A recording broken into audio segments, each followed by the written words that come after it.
Howdy fellas, this is my review on Mandalorian and Grogu, the Star Wars movie that could have been good, probably wasn't necessary. Having seen it, absolutely wasn't necessary. This is spoiler free. If I bother doing a full review of this movie, which I've got to be honest, I probably won't, that will not be. If you've not seen the previous First Thoughts reviews, they're in the description. But let's get into this. It follows Din Djarin, the Mandalorian, and Grogu, unsurprisingly, by the title, doing bounty hunter stuff for the New Republic, who are trying to retain what the original rebellion set up against the Empire. He goes around picking off little remaining Empire people. Now, was it even needed as a movie? No, not really. Could it have served as 1 or 2 episodes of a Mandalorian series? Yeah, which is a little bit disappointing, because as a massive Star Wars fan, I was excited, since The Mandalorian is one of the better things that has come out of Disney-era Star Wars, but if you cut the movie in half and then put each half as an episode of the series, it fully would have worked. It also lost money. The overall budget reported is 265 to 300 million, somewhere in that range, and the worldwide box office gross is apparently 319.4 million, meaning after the 50% cut from theaters, Disney only took 160 million, which is not enough to cover what they spent. So it wasn't even worth it. And that's with a lower budget than a lot of recent Star Wars films. It's a decent storyline. It relates to the Hutts, as in Jabba, and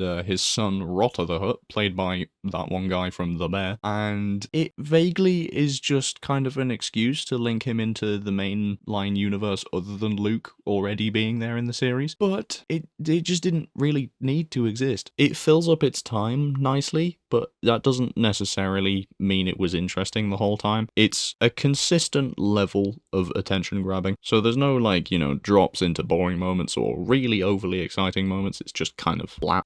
Pedro Pascal is decent, as always. He's a good actor in a lot of things. There's not really a lot of opportunities for him to act, to be fair to him, in The Mandalorian, because he's either wearing a helmet or just completely straight-faced because he's so angry that someone took his helmet off. I do also want to say, the whole bonus of him cleansing himself in the waters of Mandalore was kind of pointless, because they took his helmet off in the trailer of the movie, so it's not even like a surprise. But, yeah, well. Grogu, very cool. I do like Grogu.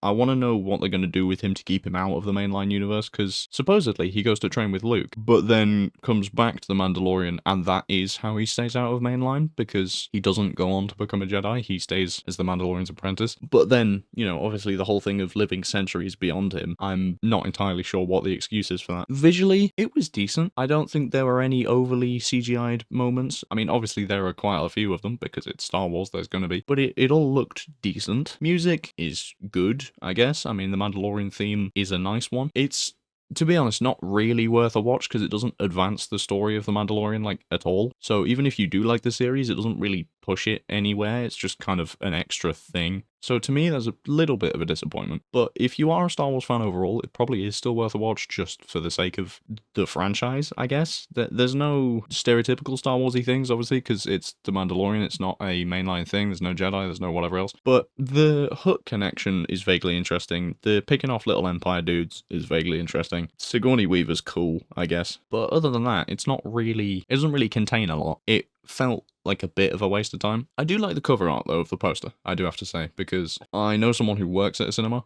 so every now and then I can get the posters that get stuck on the front of the cinema, and I have a Mandalorian and Grogu poster, and it is very, very cool. It's like the proper full-size thing. I'll put a picture of it.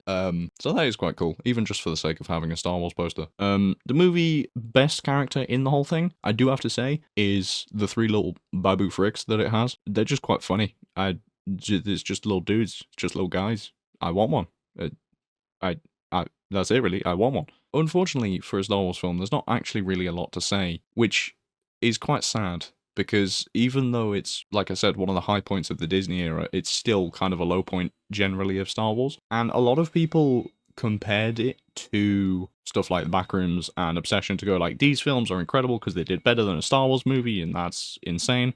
Which it is, but this is one of the worst Star Wars movies, bar the sequels. We don't talk about the sequels. It's one of the worst Star Wars movies generally, because it didn't need to be a movie. Again, it's just the same point over and over again, basically. But as much as it's very cool that Obsession and Backrooms, which are good movies, Obsession a lot more so, I have to say, beating a Star Wars movie, that's cool. It's not as cool as it would be if it was most of any of the other Star Wars movies that they beat, but it's still an achievement, don't get me wrong. So if you haven't seen it, if you like Star Wars, go and watch it. If you are indifferent or don't like Disney, then don't, if I'm being honest. There's not much point. I'm probably not going to do a full review of this movie because, to be completely honest, I don't want to. It would feel like a waste of time. But there is a Joker one coming out, and there will be a Project Hail Mary one coming out as well. Also, watch out for Supergirl, because it is the next one that I'm going to do after this one. Project Hail Mary will be after Supergirl. That's just because of the timing of Supergirl coming out in 4 days by the time I'm recording this. So I will watch that on day of release, then get a video out as soon as I can. So check out my previous reviews, check out my future ones, stay tuned, all of that stuff. But for now, go watch a film.